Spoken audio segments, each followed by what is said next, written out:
오늘 본문의 이제 말씀은 이제 열왕기하 5장 말씀인데 나아만 장군의 이야기입니다. 여러분 잘 아시죠? 그래서 오늘 본문의 말씀을 간단하게 요약을 해드리자면은 이 나아만 장군은 아람이라는 나라의 이제 영웅으로 칭송받는 장군이었습니다. 왜 그런가 보니까 1절에 보면 하나님이 그를 그렇게 만드셨다고 해요. 그래서 어쨌든 큰 전쟁에서 승리를 거두었던 그 장군이라고 보여지고 있고, 그런데 그에게 한 가지 문제가 있었다라는 거예요. 왜냐하면 나병이라는 어떤 이제 병이 있었는데 그 병은 뭉둥병이라고 합니다. 문둥병. 이 문둥병은 이제 피부와 살이 이제 썩어가지고 나가 떨어지는 병인데, 그 당시는 이제 제대로 된 치료법도 없고 어떤 치료된 사례가 없었다라고 이야기를 합니다. 어쨌든 그런 병을 앓고 있었는데, 말씀을 보니까 이 아람 사람들이 어느 날 이제 사마리아 땅, 그러니까 이스라엘 땅입니다. 이스라엘 땅을 이렇게 지나가다가 이스라엘의 어린 소녀를 붙잡습니다. 잡아가지고 그를 나아만 장군의 아내를 이제 시종들게 해요. 시종들게 하면서 이렇게 지내다가 어느 날 이제 소녀가 그 여주인에게, 나아만 장군 아내에게 말하기를 이렇게 얘기를 합니다. 나아만 장군이 이제 사마리아에 있는 선지자를 만나 그 병이 회복되었으면 좋겠다라고 이야기를 합니다. 근데 이제 그 아내가 그 말을 듣고 나아만 장군에게 전하고, 나아만이 이제 자신의 주인이라고 여겨지는 이제 아람 왕에게 찾아가서 그 이야기를 전합니다. 이러이러하다이다 하면서.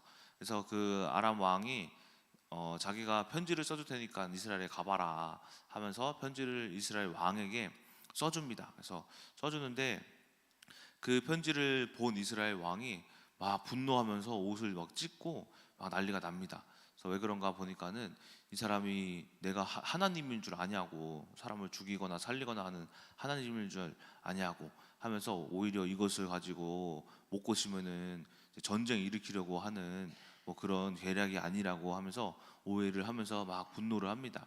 근데 이 이야기를 들은 엘리사가 이제 이스라엘 왕에게 찾아가서, 그 사람이 우리 이 사마리아 땅에 선지자가 있는 줄을 아는 것 같다, 나에게 보내십시오 합니다. 그래서 이제 그 나아만 장군을 엘리사에게 이제 보내기로 합니다. 그래서 나아만 장군이 말들과 병거를 이끌고 엘리사의 집 앞에 딱 찾아갑니다.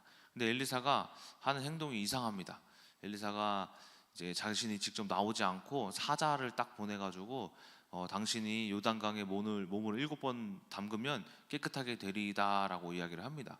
근데 나아만 장군이 생각하기를 자기가 생각하는 것과 달랐던 것 같아요. 자기는 그 엘리사가 나와가지고 무슨 뭐 무당이 굿하는 것 마냥 자기가 아픈 부위를 막 이제 만지면서 막 이렇게 치료해 주기를 원했는데, 그냥 이게 얼굴도 비추지 않고 그 요단강에 7번 담그라고 오히려 우리 메소포타미아 지역에 있는 강 이름을 말하는 거예요. 그 강에서 12절에 그 강에서 아바나와 이제 바르발 그 강이 더 깨끗하지 않냐, 차라리 거기 가서 씻겠다 하면서 이제 몸을 돌려서 모든 병거를 이끌고 다시 돌아가려고 하는데, 제자들이라기보다는 그 시종드는 하인들이 이렇게 얘기합니다. 장군님, 이 엘리사가, 이 선지자가 더 어려운 일을 시켰더라면 그것도 하지 않겠냐고, 할 것 같다고. 근데 이게 몸을 그냥 7번 담그라는 건데 이거 왜 안 하냐고.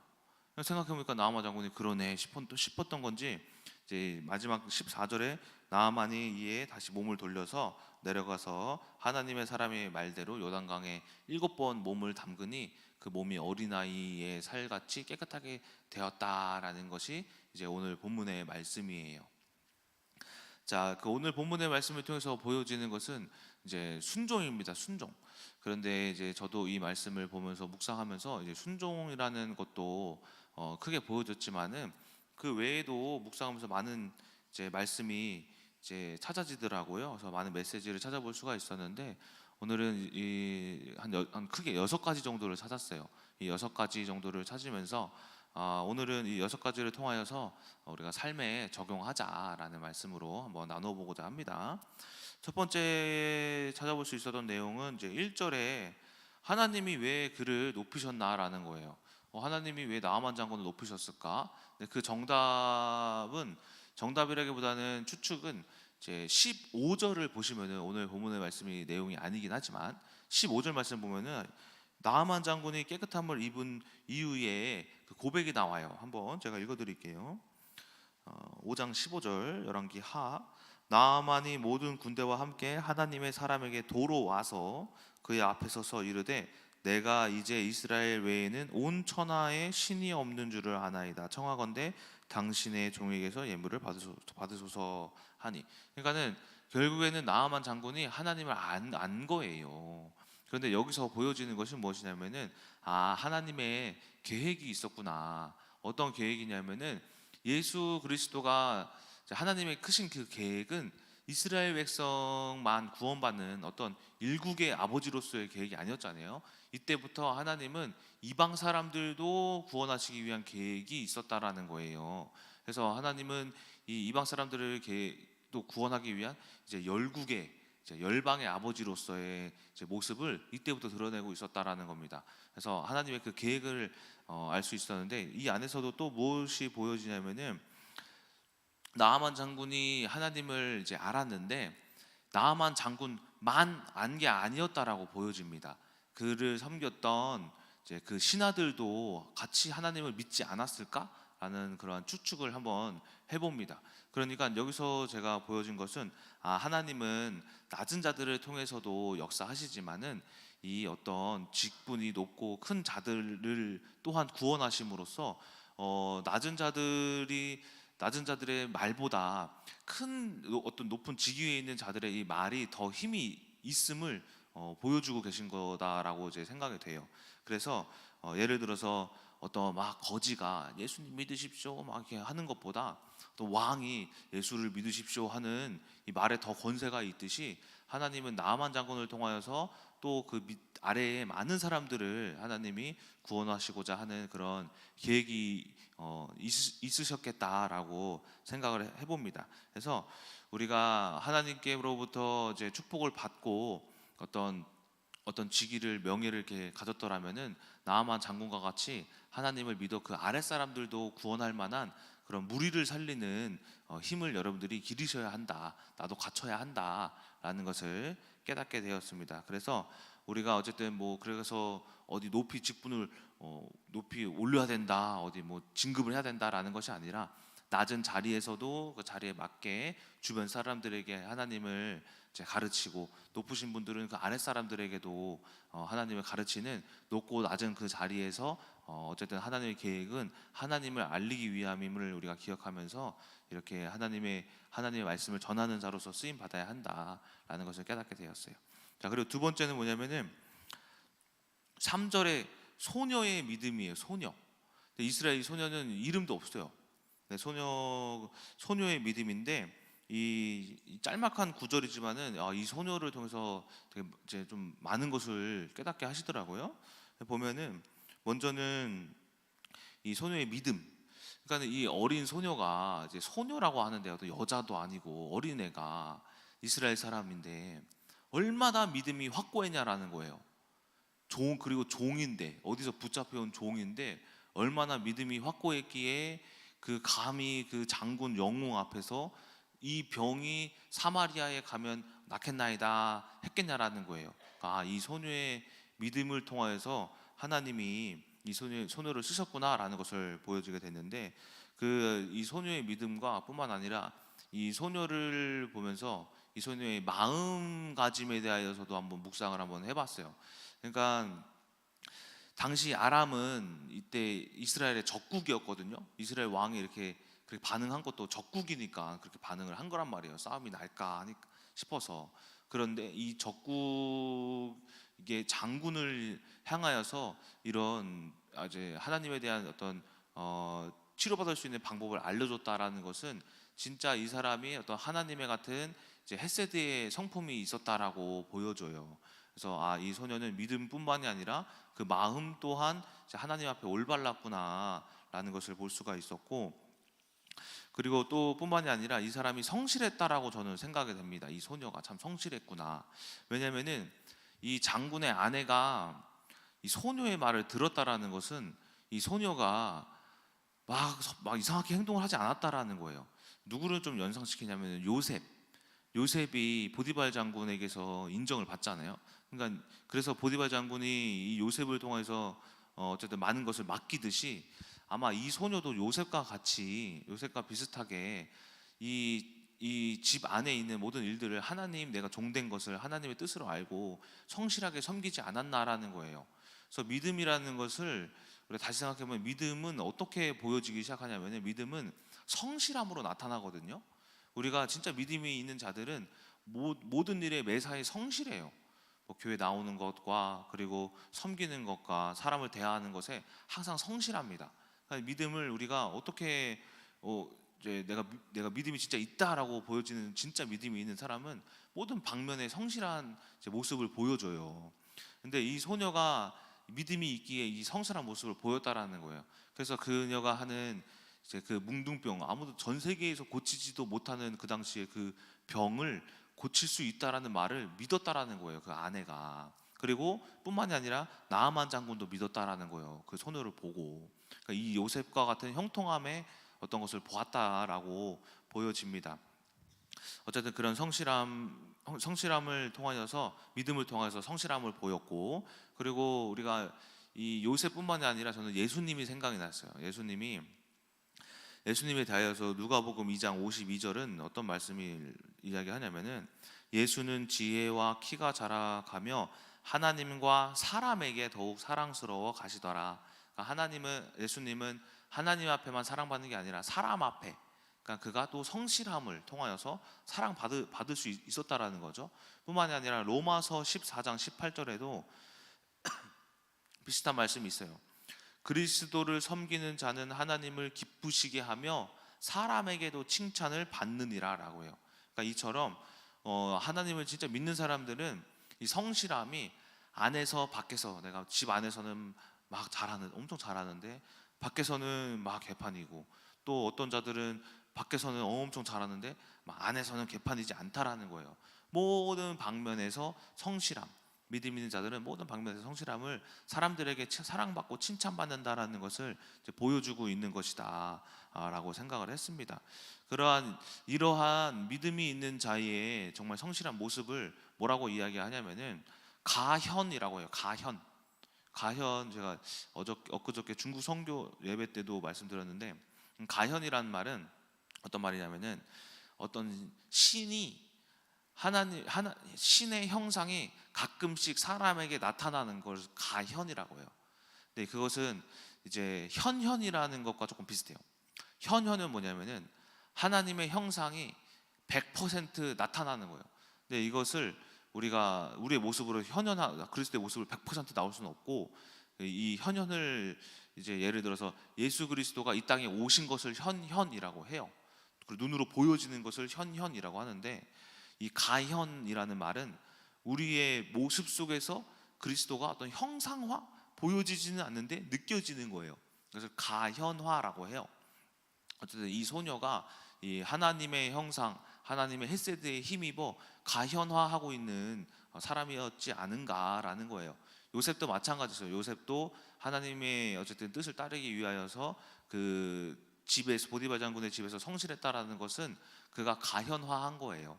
어쨌든 이러한 이 소녀의 모습을 통해서 여러 가지를 깨닫게 되었습니다. 이처럼 여러분들도 이 소녀의 모습을 보고 우리들의 말 속에 행위 속에 하나님의 모습을 하고 있지 않은가. 우리들의 행위가 올바르면은 저희들이 말하는 것이 다 신뢰가 생기고, 말하는 것을 통하여서 사람을 변화시키는 힘이 이 내 모습 속에서부터 시작이 된다라는 겁니다. 자, 세 번째는 이제 순종입니다. 나아만 장군과 그의 아내와, 그리고 또 이제 왕의 순종의 왕도 아람 왕인데도 불구하고 이제 그 나아만 장군의 말을 듣고 편지를 보내죠. 이러한 순종인데, 우리가 또 순종이라는 것에 대해서 잠깐 이제 말씀드리고자 합니다. 먼저 나아만 장군은 주인이에요. 아내도 주인이고, 심지어 아람 왕도 나아만 장군의 주인이에요. 근데 누구의 말을 들었습니까? 낮은 자의 말을 들었다라는 거예요. 한 끌려온 여종의 말을 들었다라는 거예요. 이 순종은 헬라어로 휘파쿠오라고 해요. 휘파쿠오. 제가 저번에 말씀드린 적 있죠.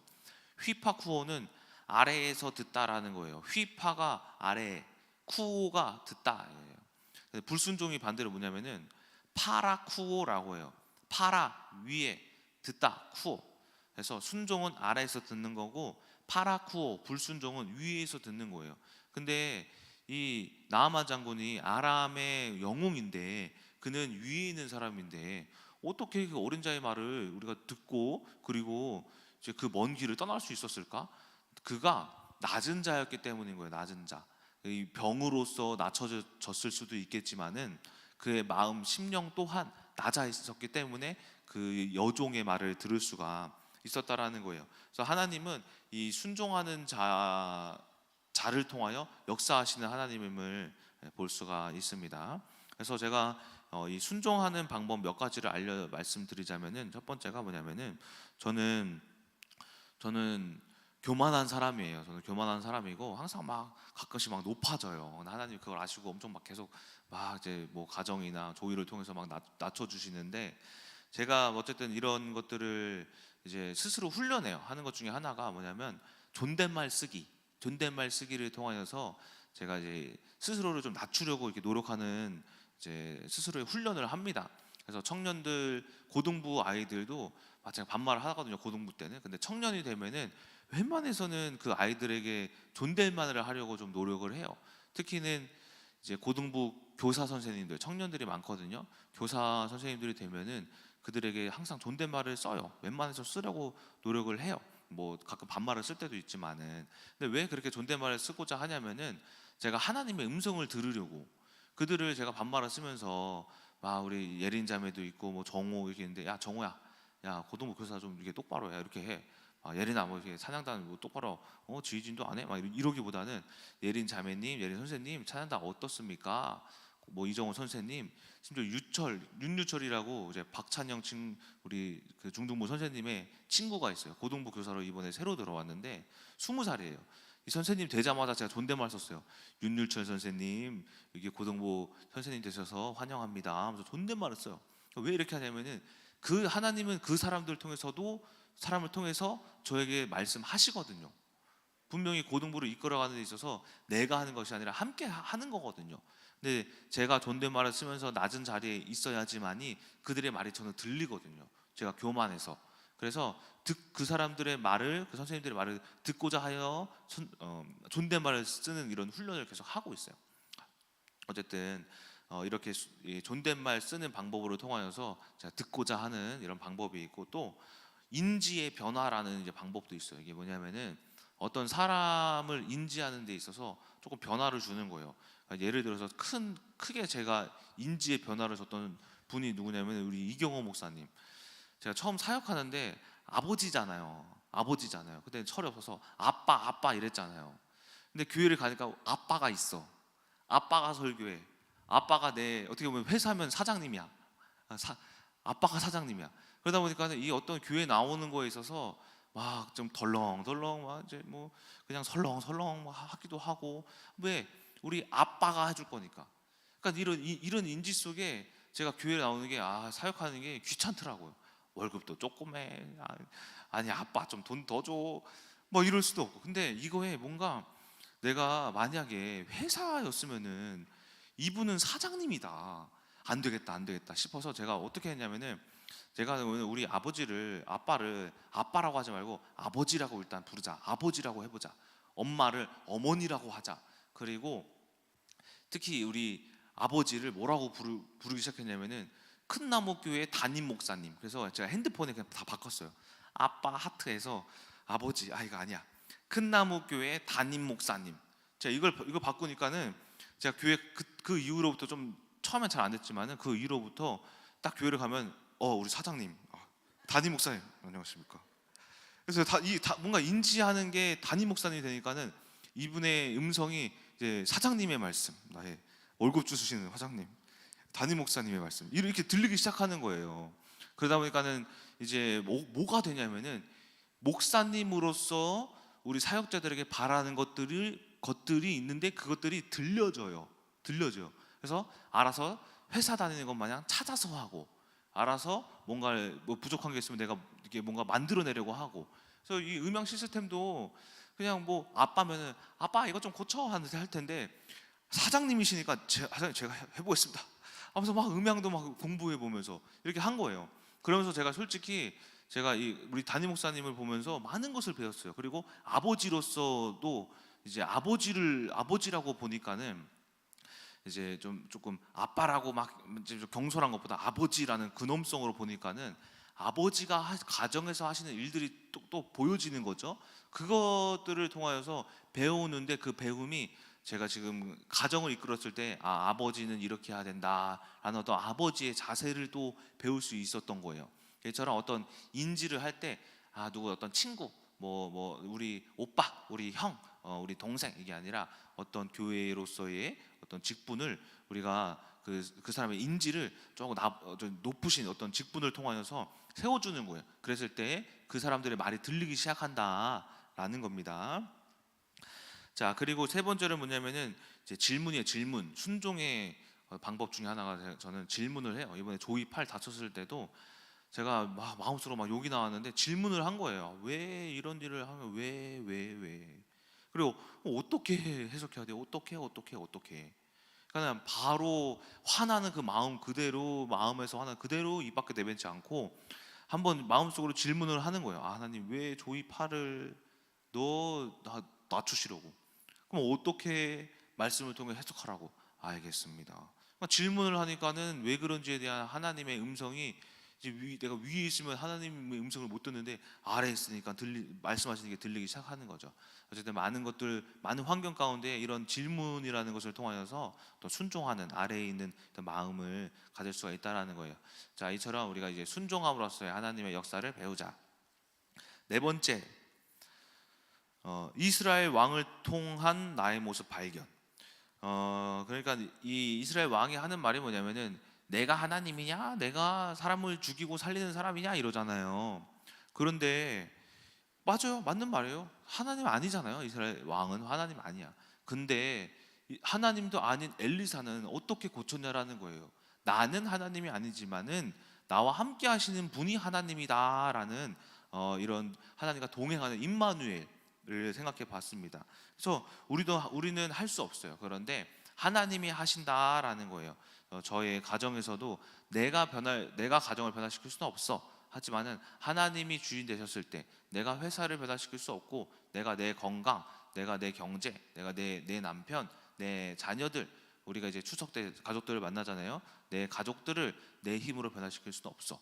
하나님이 하시는 거다라는 이제 하나님의 이제 임재, 이제 하는 이제 그런 것들에 대해서도 깨닫게 되었고, 다섯 번째로는 나아만 장군이 이제 병을 고치러 나가는데 5절을 보시면은 어마어마한 이제 재물들을 가지고 나갑니다. 그러니까 이건 무엇을 말하고자 하는 거냐?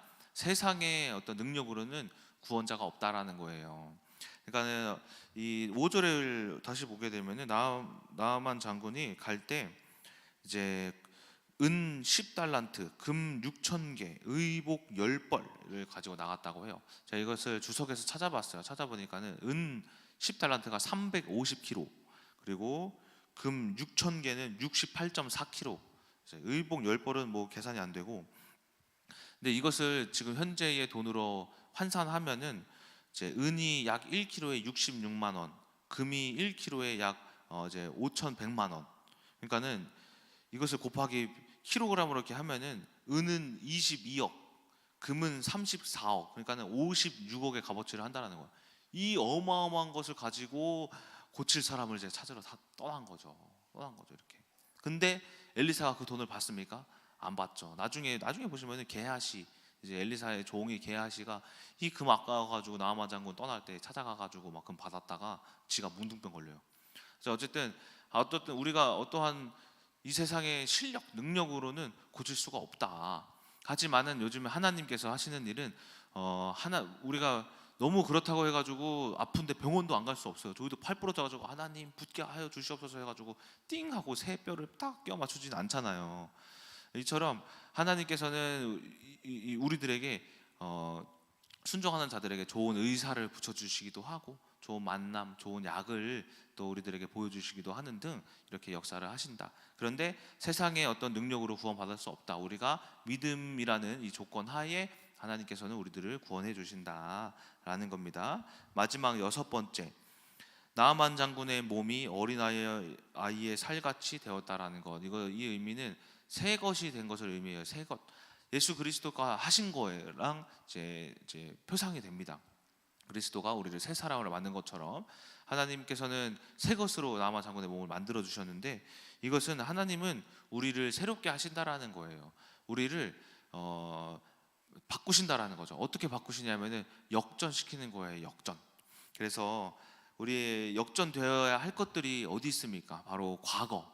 저는 이 과거를 역전시켜야 한다라는 거예요. 나아만 장군의 뭉둥병을 역전시키셨듯이 우리가 가지고 있는 이 뭉둥병과 같은 이 아픔을 하나님께서 역전시키시는데, 하나님은 이러한 분이신데, 저도 저를 추방했던 이 중국을 하나님이 새 것으로 만들어서 오히려 중국 선교를 하게 하시고, 그리고 저는 되게 이동주 목사님보다 바보로 태어났잖아요. 좀 덜 똑똑하거든요. 말도 막 많이 더듬고.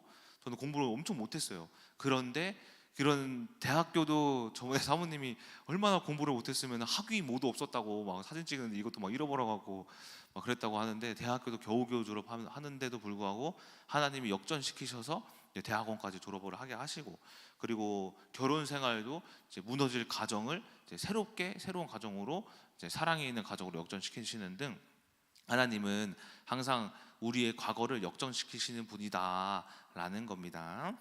자, 결론입니다. 자, 오늘 말씀을 통하여서 많은 것을 해석해 보았는데, 이제 추석이 다가오고 있죠. 저는 이 추석이 다가오는 것을 통하여서 저는 이 말씀을 통하여서 무엇을 깨달았냐면은, 어떤 크게 가장 깨달은 것이 소녀의 믿음이에요. 우리가 이 소녀의 믿음이, 소녀의 그 말에 신빙성이 있고 신뢰가 있고, 그의 말을 오히려 그 종이지만 종의 말을 이제 주인들이 들을 수 있었던 그 이유가 무엇이냐면은, 그 소녀의 어떤 말과 행위에 있어서 그의 믿음이 성실하고, 그리고 그가 하나님을 나타냈음을 이제 제가 크게 깨달았어요. 이번 추석이 다가오잖아요. 많은 우리 형제 자매 가족들을 만날 텐데, 이 소녀의 믿음과 같이 우리가 가족들 앞에서 뭐 첫째든 둘째든 막내든 우리가 이 소녀의 모습과 같이 그들에게 하나님의 말씀을 전할 만한 우리의 행동을 하셔야 된다라는 거예요. 행위를 하셔야 된다라는 거예요. 변화된 모습을 여러분들이 보여주셔야 한다라는 거예요. 하나님의 말씀은 그냥 한다고 되는 게 아니라, 먼저 우리들의 어떤 행위와 우리의 생각과 마음이 온전할 때 그 모습을 보고 그 주변 사람들이 궁금해하는 거예요. 어떻게 우리 누구누구가 이렇게 변했을까? 어떻게 이렇게 온유해졌을까? 혈기 맡은 사람이 라고 하면서 궁금해지면서 그 마음의 문이 열리기 시작하는 거예요. 이처럼 우리의 행위가 먼저 올바를 때에 말씀이 들어가기 시작한다라는 겁니다. 그래서 이 다가오는 추석 가운데에 여러분들이 오늘 말씀을 또 잘 기억하시면서 하나님의 이제 승리의 전리품을 챙겨서 돌아오시는 여러분 되시길 주님의 이름으로 소망합니다. 기도하고 마치겠습니다. 사랑의 하나님, 오늘 나아만 장군의 말씀을 통하여서 많은 것을 깨닫게 하심에 감사와 영광을 돌립니다. 이 모든 말씀이 하나님 안에서 복종되게 하여 주시옵시고 성취되게 하여 주시옵소서. 이번 추석이 다가오는 이 기간 동안, 이 다가오기 전에 저희들의 생각과 마음을 온전케 하시고, 이 소녀의 아버지 행위처럼 우리들을 성실하게 만들어 주시옵시고, 요새처럼 형통하게 축복을 더하여 주셔서 우리가 그 많은 가족들을 만날 때에 우리들이 말을 하기 이전에 그리스도의 모습을 보여줌으로써 말씀이 전해질 수 있는 그런 환경을 주님이 또한 더하여 주셔서 가족들도 구원되어지는 그런 역사를 체험하는 큰나무교회 모든 성도님들 되게 하여 주시옵소서. 살아계신 예수 그리스도의 이름으로 기도드렸습니다. 아멘.